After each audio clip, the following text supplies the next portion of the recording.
이렇게 끈끈한 인연으로 고려아연과 영풍을 75년간 이끌어온 장씨 가문, 영풍과 최씨 가문. 고려아연은 최근에 경영권 분쟁 과정에서 확연히 다른 경영 철학 및 스타일의 차이를 드러냈습니다. 처음에 함께 뜻을 모아서 재련 사업을 크게 성장시키며 국력의 바탕이 되기 위하여 진행하던 사업이 이제는 규모가 커지다 보니 오랜 시간 유지된 자율 경영과 협력의 전통이 깨지고 각 창업주 간 업을 바라보는 전략적인 방향성이 충돌하기 시작했습니다. 이는 크게 재무 전략, 신사업 태도, 거버넌스 인식 세 가지 측면에서 비교할 수 있습니다. 이 의견 차이가 점점 커져서 24년 정기 주주에서 불거지게 되었습니다. 우선 각 가문 간의 의견 차이를 요약해서 설명하도록 하겠습니다.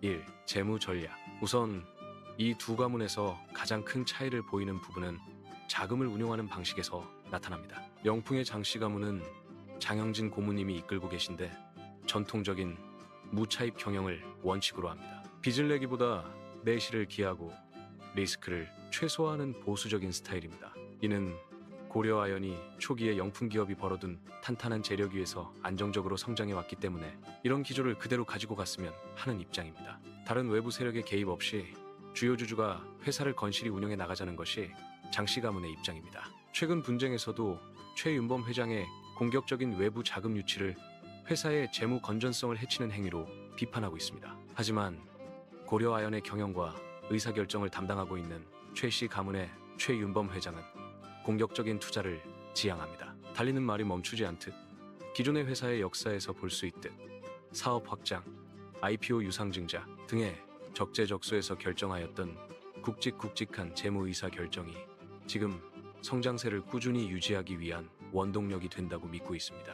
또한 신사업 등에 투자할 비용을 자사주 막교환 등을 통해 한화, LG화, 현대차 등 외부 우분을 확보하며 자본을 확충했습니다. 이를 통해 성장을 가속화하려는 혁신가적 면모를 보입니다. 이 사업 방향, 본업 집중 vs 신성장 동력, 트로이카 드라이브 사업을 바라보는 관점에서도 양 가문의 세대 차이와 철학의 차이가 뚜렷합니다. 장씨 가문은 아연 재련이라는 본업의 효율성과 수익성을 중시합니다. 검증되지 않은 신사업에 대규모 자본을 투입하는 것에 회의적이며 기존 사업에서 안정적인 배당을 얻는 것을 선호하는 경향이 있습니다. 지금도 충분히 큰 사업이고 황금알을 낳는 거위의 배를 가르지 말자고 하는 신중한 입장을 보이고 있습니다. 이는 2세대인 장영진 고모님이 선대의 뜻을 고수하여 운영하자는 입장을 대변하는 것과 같다고 봅니다. 이에 고려제강의 경영을 담당했던 최씨 가문은 트로이카 드라이브로 불리는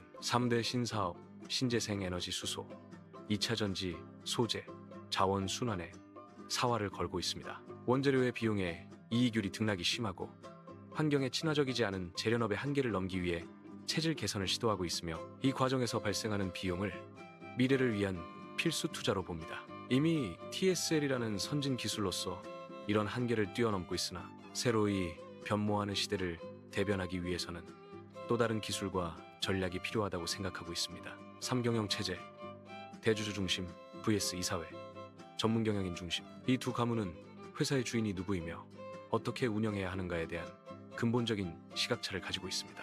장씨 가문은 경영보다는 대주주로서의 지원을 주로 해왔던 오랜 전통에 부합하여 영풍의 의사가 경영에 반영되어야 한다는 입장입니다. 또한 주주 권익을 보호하기 위하여 신규 투자보다는 주주 배당 확대를 해야 한다는 의견이었습니다. 고려아연의 순이익은 지난 2021년 8,111억 원에서 2023년 5,331억 원으로 하락해 이 기간 자기 자본 수익률 ROE은 10.95%에서 5.56%로 감소했고 회사가 자본으로 수익을 내지 못하는 만큼 주주들에게 배당을 주는 것이 바람직하다라고 주장하였습니다. 다른 새로운 주주의 권리로서 대주주의 권리가 희석되기를 원치 않으며 이를 관철하기 위하여 새로운 세력과 손잡은 최씨 가문 측에 대항하기 위하여 24년 MBK 파트너스와 손을 잡으며 전문 경영인 체제를 도입해 거버넌스를 바로잡아야 한다고 주장하고 현재 고려제강을 운영하고 있는 최씨 가문 3대 최윤범 회장의 독단적 경영을 저지하려 합니다. 이에 반해 최씨 가문은 경영 현장의 전문성을 강조합니다. 재련 기술을 모르는 자들이 경영을 맡으면 세계 1위 경쟁력을 잃을 것이라며 현 경영진의 자율성과 전문성을 보장받아야 한다는 논리로 맞서고 있습니다. 74년부터 아연 제련을 업으로 삼으면서 그와 관련된 기술을 개발하고 새로운 트렌드에 맞추어 열심히 기술을 개발시키는 현 경영진을 대신할 대리인을 과연 찾을 수 있을지를 강조합니다. 이러한 경영 방식의 차이가 결국 75년 동업관계를 깨뜨리고 현재의 치열한 경영권 분쟁으로 이어진 핵심 원인이 되었습니다. 이러한 두 측의 갈등은 점점 심화되어 2024년 3월 주주총회에서 그 갈등은 극에 달합니다. 1.20 4년 주주총회 이야기. 두 측의 주장은 성장 혹은 분배라는 경영적 의사결정은 충분히 경영진이 결정할 수 있었으나 이 두 측은 동업관계이므로 팽팽하게 대립하게 되었습니다. 이러한 경영권 분쟁의 결정적인 서막은 2024년 3월 정기 주주총회에서 일어났습니다. 장씨 일가인 영풍은 고려아연 경영진이 제시한 배당안에 대해 배당 축소는 주주권익 침해라며 반대 의사를 분명히 했으며 최씨 일가인 고려아연 측은 신사업 투자를 위한 유상증자, 요건, 완화 등을 포함한 정관 변경안을 상정했으나 지분 32%를 가진 대주주 영풍이 반대표를 던지면서 특별결의 요건 출석 주주 3분의 2 찬성을 채우지 못해 부결되었습니다. 각 측에서 제시한 각자의 안은 부결되고 이 갈등은 극으로 치달았습니다. 이 주주총회 후속 조치 이에 성장을 추구하는 최윤범 회장 체제에서의 고려아연은 현대차, 한화, LG화학 등과 전략적 제휴를 맺으며 제3자 배정, 유상증자 및 자사주 맞교환을 통해 우호 지분을 늘려가게 됩니다. 최윤범 회장 측은 독자적인 경영권을 지키기 위해 평소 협력 관계였던 국내 대기업들을 우군으로 포섭했습니다. 한화는 약 7.7% 보유하며 신재생 에너지 및 수소 사업 파트너로 협력하고 있으며 현대차는 약 5%를 보유하며 전기차 배터리 핵심 소재 협력하고 있습니다. LG화학은 약 1.9%를 보유하고 전구체 등 2차전지 밸류체인 구축이들의 지분이 최 회장 측의 핵심 방어막 역할을 하고 있습니다. 이에 영풍 측은 자신들의 지배력이 약화되는 것에 위기감을 느꼈습니다. 지분 확보 및 경영권 방어를 위해 영풍은 사모펀드인 MBK 파트너스와 손을 잡고 2024년 9월 13일 고려아연 주식에 대한 공개 매수를 66만 원에 하겠다며 전격 발표하며 분쟁을 전면전으로 확대시켰습니다. 이 발표 당시 50만 원대였던 주가는 단숨에 66만 원 선으로 급등하였습니다. 주가 폭등의 서막이었죠. 이렇게 주가가 급등하자 24년 9월 26일 MBK 측에서는 공개 매수가를 75만 원으로 인상하였습니다. 그러자 고려아연은 이에 맞서 24년 10월 매수 목표가를 81만 원에서 89만 원으로 상향하면서 약 2.7조 원 규모의 자사주 공개 매수를 단행하며 경영권 방어에 나섰고 이 과정에서 과거의 무차입 경영 기조를 깨고 대규모 차입을 시행하게 되었습니다. 24년 10월 14일 영풍 측인 MBK는 지분 5.34%를 확보하며 공개 매수를 종료하였고 보유 지분을 40% 이상으로 끌어올리며 경영권 확보를 목전에 뒀었습니다. 10월 26일 고려아연 측도 자사주와 우호 세력인 베인앤컴퍼니 지분 포함 총 11.26%를 추가 확보하며 자사주 매입을 종료하게 되었습니다. 이렇게 양측에서 시중 유통 주식 물량을 쓸어 담으면서 유통되는 주식이 매우 적은 품절주가 되어버렸으며 이로 인해 시중 물량이 없어 매수세가 폭등하였습니다. 그래서 본격적으로 24년 10월 말부터 급등세가 시작이 되었습니다. 이와 같은 급등세에 물을 끼얹은 것은 24년 10월 30일에 급작스럽게 발표한 유상증자였습니다. 하지만 이는 금융감독원의 제재로 무산되었고 급락은 멈추게 되었습니다. 이 이후 24년 12월 말부터 2025년까지 과열되었던 분쟁 양상이 법적 공방으로 넘어가고 급등에 따른 피로감이 누적되면서 거품이 빠지기 시작했습니다. 이 기간 동안 주가는 고점이었던 약 240만 원을 찍은 직후 급락하여 불과 2주 만에 100만 원 초반대까지 떨어지는 등 극심한 변동성을 보였습니다. 이후 2025년 내내 등락을 거듭하며 바닥을 다지는 과정을 겪었습니다. 3제도적 방어 장치의 도입. 분쟁이 격화되자 최윤범 회장 측은 소수 주주 보호와 경영권 방어를 명목으로 집중 투표제 도입을 추진하여 2025년 1월 임시 주주총회에서 이를 통과시켰습니다.